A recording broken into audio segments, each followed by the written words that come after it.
அஸ்ஸலாமு அலைக்கும் வரஹ்மத்துல்லாஹ். பெருமான் ஸல்லல்லாஹு அலைஹி வஸல்லம் அவர்களினுடைய புனிதமான வாய் குறித்து ஒரு 4 விஷயங்களை தெரிந்து கொள்வோம். ஒன்றாவதாக அஹ்மது இமாம் அவர்கள் ரிவாயத்து செய்கிறார்கள், என் பெருமானாரிடத்திலே வாளி நிரம்ப தண்ணீர் கொண்டு வரப்பட்டது. அதிலிருந்து தனக்கு வேண்டிய அளவு தண்ணீரை குடித்தார்கள். வாளியில் மீதம் இருக்கக்கூடிய தண்ணீர் ஒரு கிணற்றில் ஊட்டப்பட்டது. அன்றிலிருந்து ராயுஹத்துல் மிஸ்க், அந்த கிணறு என்பது கஸ்தூரி மனமாக மணக்க துவங்கியது என் பெருமானாரினுடைய பரக்கத்தினால் என்கிறார்கள். இரண்டாவதாக அஹ்ரஜ அபு நயீம் அவர்கள் இந்த ஹதீஸை வெளியாக்குகிறார்கள். நபி ஸல்லல்லாஹு அலைஹி வஸல்லம் அவர்கள் அனஸ் ரலியல்லாஹு அன்ஹு அவர்களின் வீட்டில் இருக்கக்கூடிய கிணற்றிலே ஒருமுறை உமிழ்ந்தார்கள், துப்பினார்கள். ஃபலம் யகுன் பில் மதீனத்தி பிர்ருன் அஅதப மின்ஹா, அன்றைய தினத்திலிருந்து மதீனாவிலே சுவையான தண்ணீரை பெறக்கூடிய கிணறு அதைவிட எந்த கிணறும் கிடையாது என்று சொல்கிறார்கள். என் பெருமான் உமிழ்ந்த காரணத்தினால் சுவையானதாக அந்த கிணறு மாறியது. மூன்றாவது விஷயம், தபரானி இமாம் அவர்கள் பதிவு செய்கிறார்கள். உமைரா என்கிற ஒரு பெண்மணி ஒரு 5 தோழிகளை அழைத்து கொண்டு என் பெருமானாரை சந்திக்க வருகிறார்கள்.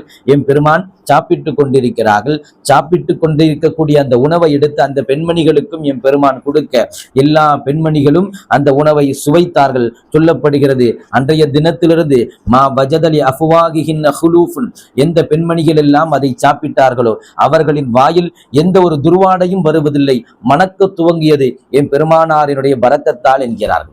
நான்காவதாக தபரானி இமாம் அவர்கள் பதிவு செய்கிறார்கள், என் பெருமானை பார்ப்பதற்கு ஒரு பெண் வருகிறாள். பதஅத்தல் லிசான், கெட்ட வார்த்தை பேசக்கூடிய, அருவருப்பான வார்த்தை பேசக்கூடிய பெண்மணி. என் பெருமான் சாப்பிட்டு கொண்டிருக்க, நபியே எனக்கு உங்கள் உணவு தாருங்கள் என்று கேட்க, உணவை எடுத்து என் பெருமான் கொடுக்க போது சொல்வார்கள், நபியே நீங்கள் வாயில் போட்டு மென்ற அந்த பரக்கத்தான உணவை தாருங்களேன் என்று கேட்கிற போது ரசூலுல்லாஹ் அதை கொடுத்தார்கள். அந்த பெண்மணியும் சாப்பிட்டு அதை முழுங்கினார்கள். சொல்லப்படுகிறது, ஃபலம் யஅலம் மின் தில்கல் மர்அதி பஅத தாலிகல் அம்ரில்லதி, இன்றைய தினத்திற்கு பிறகு, இந்த விஷயம் நடந்ததற்கு பிறகு, கானத் அலைஹி மினல் பதாஅதி வத்திராபா, அந்த பெண்மணியினுடைய வாயிலிருந்து எந்த கெட்ட வார்த்தையும் அருவருப்பான வார்த்தையும் வெளிப்பட்டதில்லை என் பெருமானாரினுடைய அந்த உமிழ்நீரின் பரக்கத்தினால் என்கிறார்கள். ஆக உமிழ்நீரின் பரக்கத்தினால் கிணறு மணக்க துவங்கியது. உமிழ்நீரின் பரக்கத்தினால் கிணறு அது சுவையானதாக மாறியது. உமிழ்நீரின் பரக்கத்தினால் சில மனிதர்களினுடைய வாய் அது மணக்கக்கூடியதாக மாறியது. உமிழ்நீரின் பரக்கத்தினால் சில மனிதர்களினுடைய வாய் அது கெட்ட வார்த்தை பேசாத வாயாக தக்க வைத்துக் கொண்டது. என் பெருமானாரினுடைய வாய்க்கு இந்த சிறப்பு இருக்கிறது. ஆக பெருமானாரை அதிகம் அறிவோம். அஸ்ஸலாமு அலைக்கும் வரஹ்மத்துல்லாஹ்.